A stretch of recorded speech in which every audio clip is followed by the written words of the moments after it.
வணக்கம் நண்பர்களே. ஒரு தெருவில் பணக்காரன் நடக்கும்போது ஏழையின் வீட்டிலிருந்து கறி சமைக்கும் வாசனை வந்தது.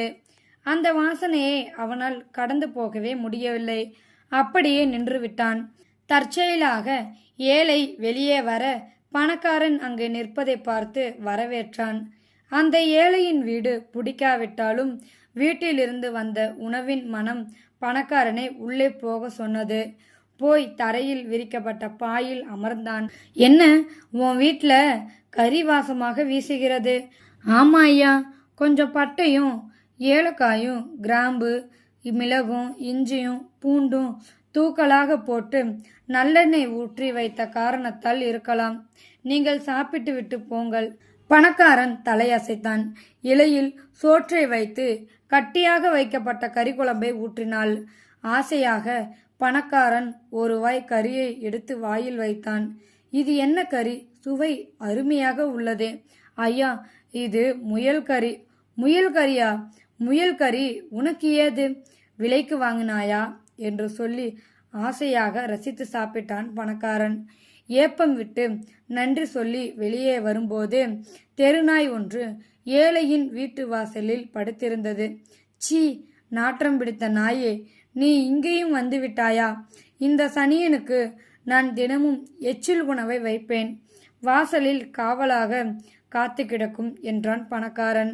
ஐயா, நீங்கள் சாப்பிட்ட சுவையான முயல் கறியின் முயலை இந்த நாய் தான் பிடித்து வந்தது. அருகில் இருக்கும் காட்டுக்குள் போய் இந்த நாய் நின்று கொண்டிருக்கும். ஒரு நாள் அதிர்ஷ்டமாக கொழுத்த முயல் மாட்டியது. அதை பிடித்து அது கூட சாப்பிடாமல் என் வீட்டுக்கு தூக்கி வந்து விட்டது. இதை கேட்டதும் பணக்காரன் பொறாமையில் சட்டென்று திரும்பி நாயை வெறுப்பாக பார்த்தான். எதுவும் சொல்லாமல் சென்று விட்டான். மறுநாள் பணக்காரன் மதிய சாப்பாடு சாப்பிட்டு மீன் முல்லை தூக்கி வெளியே போகையில் அந்த தெருநாய் வந்தது. உணவுக்காக நின்றது. நன்றி கெட்ட நாயே, தினமும் உனக்கு எச்சில் உணவு கொடுப்பது நான். ஆனால் நன்றியே இல்லாமல் நீ பிடித்த கொழுத்த முயலை அந்த பஞ்சத்து ஏழைக்கு கொடுத்து விட்டாயே என்று திட்டினான். பசி தாங்காமல் நாய் அந்த மீன் முல்லையை பார்த்து கொண்டு இருந்தது.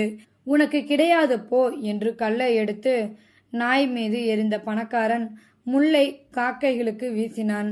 இந்த காட்சியெல்லாம் முடியவும் ஏழை அப்பக்கம் வரவும் சரியாக இருந்தது.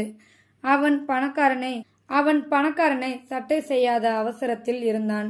வா வா, என்ன ரொம்ப பசியா இருந்தியோ? எனக்கு இன்னைக்கு அரை நாள் கூலியா 2 ஆப்பம் கிடைச்சது. தொட்டுக்க கொஞ்சம் துவையலும் இருக்கு. வீட்டுக்கு வா, ஆளுக்கு ஒரு ஆப்பம் சாப்பிடலாம் என்று நாயை அழைத்தான். கதவை திறந்து விட்டான். நாய் உரிமையுடன் ஏழையின் வீட்டுக்குள் நுழைந்தது. வெளியே இருந்து பார்க்கும்போதே பணக்காரனுக்கு அவர்கள் ஆளுக்கு ஒரு ஆப்பத்தை பகிர்ந்து சாப்பிடுவது தெரிந்தது. நாயும் ஏழையும் அருகருகே இருந்து சாப்பிட்டார்கள். அந்த ஏழை நாயவும் கொஞ்சவும் இல்லை, அன்பை பொழியவும் இல்லை. ஆனால் அவனுக்கு சரிசமமா வைத்து தன் உணவை பகிர்ந்து கொண்டான். பிறருக்கு